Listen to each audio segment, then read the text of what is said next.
আজ আমি এখানে দাঁড়িয়ে আপনাদের সামনে আমার বাংলাদেশের ভক্তদের নিয়ে গুরুত্বপূর্ণ কিছু কথা বলতে চাই। আমি জানি আপনাদের অনেকেই ভাবছেন ট্রাম্প বাংলায় কথা বলছে কেন। বন্ধুরা, আমি শুধু বাংলায় কথা বলছি না, আমি বাংলার চেতনা নিয়েও বলছি। কিন্তু কেন বলুন তো? আমেরিকায় আমরা আব্রাহাম লিঙ্কনকে সম্মান করি, ভালোবাসি, কিন্তু আমরা কি তাকে জাতির পিতা বানিয়ে ব্যবসা করি? আমি আমার শপথ অনুষ্ঠানে তার নাম একবারও বলিনি। এতে তার যেমন মান ইজ্জত যায়নি, আমেরিকারও সম্মান ক্ষুণ্ণ হয়নি। আমি প্রেসিডেন্ট হিসেবে শপথের পর লিঙ্কনের মাজারে ফুল দিয়ে তার দোয়া নিয়েছিলাম, ওটাই না। আমি কিন্তু সেখানে না গিয়েও আমার কাজ দারুণভাবে চালিয়ে যাচ্ছি। আমেরিকারা কিন্তু আমার কাজে হাত তালি দিয়েই চলেছে। বন্ধুরা, আমরা এগিয়ে চলেছি, ভবিষ্যতের দিকে তাকিয়ে আছি। কিন্তু বাংলাদেশে তোমরা শেখ মুজিব আর জিয়াকে নিয়ে পড়ে আছো। তারা যদি কবর থেকে উঠে আসেন, তাতেও কি দেশের অর্থনীতির উন্নতি হবে? আমি শপথের দিন একবারও জর্জ ওয়াশিংটনের নাম নেইনি, তাতে কি তিনি কম সম্মানিত হলেন? আমরা তো ওয়াশিংটনের জন্মদিনে কেক কাটি না, তোমরা চেতনার জন্মদিনে মিছিল করো। চেতনা নিয়ে পড়ে থাকার মানে কি?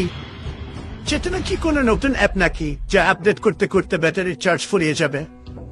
আমেরিকানরা যদি প্রতিদিন স্বাধীনতা যুদ্ধ নিয়ে পড়ে থাকত, তাহলে আমরা আজ এত বড় শক্তি হতে পারতাম। আমরা ব্রিটিশদের বিরুদ্ধে রক্তক্ষয়ী যুদ্ধ করেছি, কিন্তু আজ ব্রিটেন আমাদের অন্যতম সেরা বন্ধু। আর তোমরা পাকিস্তান নিয়ে এত বিদ্বেষ কেন? 1971 তো ইতিহাস, 21 সালে এসে এখনো একাত্তর করছো। এটা আমি সারা বিশ্বে কোথাও দেখিনি। উঠতে বসতে শুতে এতবার 71 বলছো যে মনে হয় ইতিহাস বইও ঘুমিয়ে পড়েছে। শেখ মুজিব ও তার কন্যা হাসিনা এই চেতনার ইনজেকশন পুশ করে তোমাদের অচেতন করে নিয়ে দেশটাকে তলাবিহীন জুড়িতে পরিণত করেছে। সেই চেতনার ব্যবসা আবার ঘুরে দাঁড়াতে শুরু করেছে আরেকটি দলের হাত ধরে। আমার অনুরোধ, চেতনার ব্যবসাকে শেয়ার বাজারে ওপেন করে দাও। ইলন মাস্ককে সাথে নিয়ে আমিও কিছু চেতনার শেয়ার কিনতে চাই। এক পক্ষ বলে মুজিব না থাকলে দেশ শেষ, আরেক পক্ষ বলে বিএনপি না থাকলে গণতন্ত্র শেষ। এই ব্যবসা কতদিন চলবে? চেতনা কি সেরা হিট গান নাকি যে বারবার রিমিক্স হচ্ছে? আর বলো তো, আমরা কি কানাডাকে আমাদের সমুদ্রবন্দর ব্যবহারের অনুমতি দিয়েছি বিনামূল্যে? একদমই না। আর তোমরা কি করছো? চট্টগ্রাম আর মোংলা পোর্ট ভারতের হাতে তুলে দিয়ে বলছো আমরা 197 এর ঋণ শোধ করছি। বন্ধুরা, ব্যবসার মতো করো, দান খরাতের মতো না।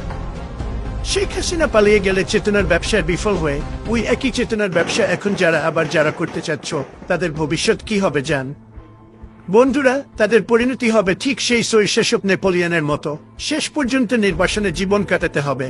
কিন্তু পার্থক্য হলো, নেপোলিয়নের ছিল সামরিক প্রতিভা, আর চেতনার ব্যবসায়ীদের আছে শুধু ফাঁকা বলে। বন্ধুরা, চেতনা শুধু একটা লুটপাটের হাতিয়ার। চেতনা তোমাদের অচেতন করে সর্বশান্ত করার টুলস। তোমাদের নেতারা এই চেতনার মাধ্যমে বিদেশে হাজার হাজার কোটি টাকা পাচার করেছে, আর তোমরা বসে বসে তাদের আঙ্গুল চুষেছ। এই চেতনার দোহাই দিয়ে তোমাদের নেতারা নিজেদের জন্য বিলাসবহুল বেগম পাড়া বানিয়ে নিয়েছে, আর তোমাদের জন্য বানিয়ে রেখেছে মহাখালীর বস্তি। বন্ধুরা, তোমরা শুধু চেতনা নিয়ে ব্যস্ত, কিন্তু দেশ চলবে কিভাবে? সড়ক মহাসড়ক তো ভারতের জন্য ফ্রি খুলে দিচ্ছ, অথচ নিজের দেশে মানুষ ঘন্টার পর ঘন্টা জ্যামে বসে থাকে। ট্রাম্প এটা পছন্দ করে না। আমেরিকায় যদি এমন হতো, আমি নিজেই রাস্তার ধারে দাঁড়িয়ে ট্রাফিক সামলাতাম। তাই আমি বলছি, বন্ধুরা, একটু বাস্তব হও। 71কে সম্মান দাও, কিন্তু 2025 নিয়ে ভাবো। আমেরিকা বাংলাদেশকে ভালোবাসে, আমি বাংলাদেশকে ভালোবাসি, কিন্তু আমি চেতনার ব্যবসা ভালোবাসি না। তোমাদের চেতনার দোকানে ডিসকাউন্ট দিলেও আমি কিনব না। ধন্যবাদ।